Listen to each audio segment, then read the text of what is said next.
I love Gogol at the end of the film, too.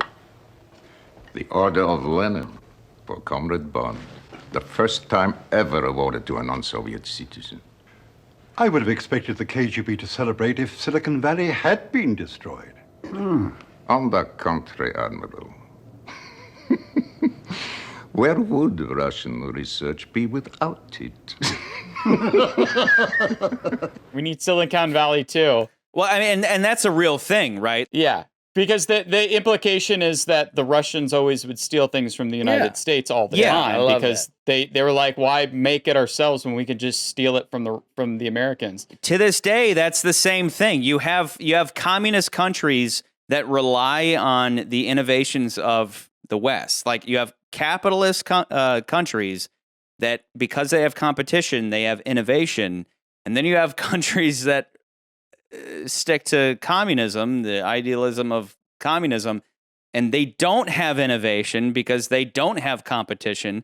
And so they feed off of our innovations, essentially, which is really funny where, ideally the Russians or the Chinese would completely take over the planet and there'd be worldwide socialism as referenced in Octopussy. They're like, world socialism will be achieved peaceably.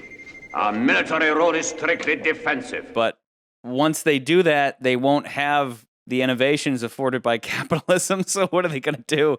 But so it is kind of like a funny, like we talked about. It's like they make the Russians look bad without demonizing them. They kind of make them goofy they make without them like demonizing them. they humanize them in that they're like they need the West. Like they're It's like the characters in the show. Even like For Your Eyes Only. It's like there's this love-hate relationship, but we do see like this thread of a story with General Gogol that they started all the way back into The Spy Who Loved Me. Yeah. And then it keeps going on. And I like that they've created this B story with him that is kind of kept current with the Cold War stuff. So I thought that was kind of cool that they kept that story going for as long as they have. Yeah. You did not request approval before eliminating 007.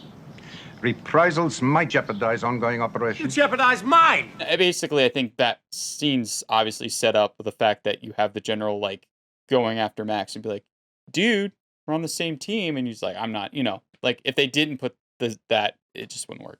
Yeah, and just to emphasize my point about Zorn is that he's like, I no longer consider myself a KGB agent. We trained you, financed you. What would you be without us? No one ever leaves the KGB. he just cares about power. Like he would kill everybody on the planet just to rule things, right? Like he's just purely a psycho.